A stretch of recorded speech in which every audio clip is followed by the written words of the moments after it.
The drive from the Panhandle, where she'd taken refuge from the record-breaking storm, to Marathon, a city in Florida Keys, was supposed to take 10 hours. In the wake of the disaster, it took Zirkelbach nearly a full day to reach the low-lying string of islands jutting into the Gulf of Mexico. Zirkelbach didn't even pull over for a break. She had 44 ill and recovering turtles to return to.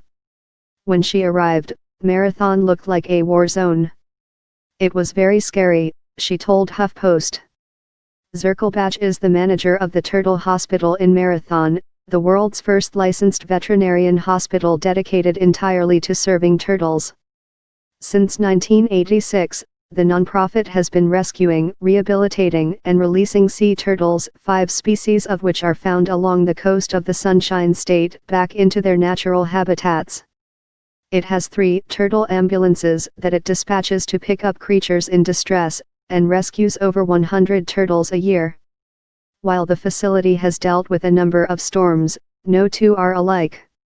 Irma, which struck the Keys as a Category 4 on September 10, destroyed homes, temporarily knocked out power and cell service, and killed at least 14 people. Fortunately, the Turtle Hospital was ready and managed to save all its turtles.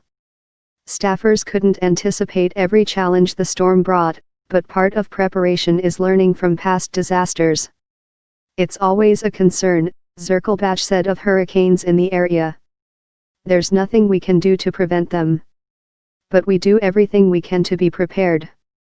When Hurricane Wilma hit in 2005, wreaking $22.3 billion in damage on Florida, the Turtle Hospital's disaster systems weren't nearly as sophisticated as they are now. Turtles were kept in a tidal pool, which overflowed, and a number of the turtles floated out. Wilma flooded the hospital and the organization's adjacent motel, which was a moneymaker for the nonprofit at the time. The motel was shut down following the storm. The hospital also lost quite a bit of expensive medical equipment.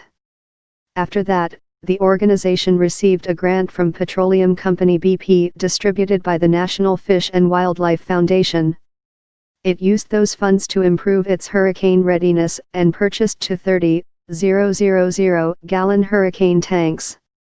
As Hurricane Irma made its way to the Keys earlier this month, staff members at the Turtle Hospital focused their efforts on relocating the turtles from their usual tanks to the more protected ones. Most went into the hurricane tanks, which are located outside on higher ground. The very sick turtles, 2 are nourished with feeding tubes, went into tanks indoors.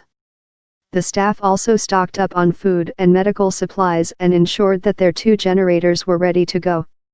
Once all of the turtles were secure, the staff evacuated, other than Richie Moretti, founder and director of the hospital, and Tom Lupke, an engineer at the facility.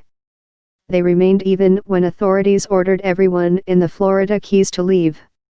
Even Marathon's fire department and emergency personnel went to the Upper Keys, closer to the mainland.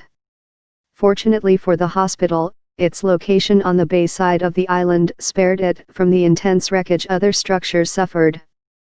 During the storm, the facility lost power and relied on its generators. Moretti and Lupke returned from their homes to the hospital a day after the storm hit, when the roaring winds had died down a bit. They had a satellite phone, but it didn't work. For a day and a half, the facility had no communication with the outside world. Nobody heard from anybody, Zirkelbach said. We didn't know if the turtles had survived. Moretti and Lupke were able to offer up just the basic care, feeding and medicating the turtles, and draining the smaller tanks home to the very sick turtles. At one point, a few freezers and refrigerators broke down, putting about 300 pounds of live turtle food in peril. The staff quickly stashed the squid and shrimp in other working refrigerators in the facility, which was critical considering the entire area is still running low on supplies. Home Depot, for example, reopened last week, but its suppliers still aren't coming into the area, Zirkelbach said, and customers there can only purchase 20 items. The local Publix supermarket initially only allowed 5 customers in at a time. The Turtle Hospital is getting help from its friends across the state. The Clearwater Marine Aquarium in Tampa, for example, flew in with supplies for the Turtle Hospital and other neighboring animal groups. The Turtle Hospital hopes to be fully up and running by October 1.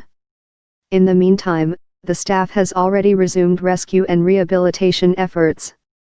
The turtles are getting back to being pampered, and are reveling in their regular baths. Zirkelbach is eager to get out of recovery mode and continue to treat the overwhelming number of sick turtles in the area.